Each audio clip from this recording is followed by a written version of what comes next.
Praise the Lord. இன்னைக்கு ஏசப்பா உங்களை பார்த்து சொல்ற வார்த்தை என்ன அப்படின்னா, உனக்கு சகாயம் செய்யும் கேடகமும் உனக்கு மகிமை பொருந்திய பட்டயமும் அவரே. ஆமீன். கர்த்தர் உங்களுக்கு கேடகமாகவும் பட்டயமாகவும் இருக்கிறார் வசனம் சொல்கிறது. இந்த ரெண்டுமே எதுக்கு யூஸ் ஆகும் அப்படின்னா, யுத்தத்துக்கு போகும்போது யுத்த வீரர்கள்லாம் கையில் வச்சுருப்பாங்க. லெஃப்ட் ஹேண்டில் கேடகம் வச்சுருப்பாங்க, ரைட் ஹேண்டில் பட்டயம் வச்சுருப்பாங்க. எதுக்காக அப்படின்னா, கேடகம் எதிரி தன்னை தாக்காதபடி, நம்மளை காயப்படுத்தாதபடி நம்மளை பாதுகாக்கிறதுக்காக கேடகம். வலது கையில் பட்டயம் வச்சுருப்பாங்க. எதுக்காக அப்படின்னா, எதிரிகளை தாக்கி அழிக்கிறதுக்காக.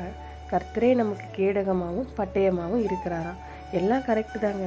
ஆனால் நமக்கு எதுக்குங்க இதெல்லாம் அப்படின்னு கேட்குறீங்களா? மனிதர்களோடு சண்டை போட கிடையாது, சத்ருவோடு சண்டை போட. அவன்தான் நம்முடைய எதிரியே.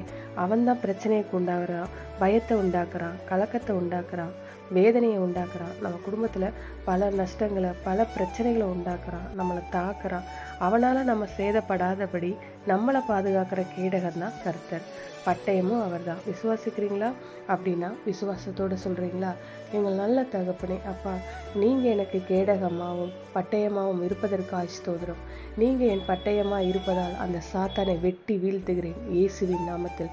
நீங்கள் என் கேடகமாக இருக்கிறபடியால் சாத்தானை மேற்கொள்கிறேன் இயேசுவின் நாமத்தில். இயேசுவின் நாமத்தில் ஜெபிக்கிறோம் பிதாவே. ஆமென். God bless you.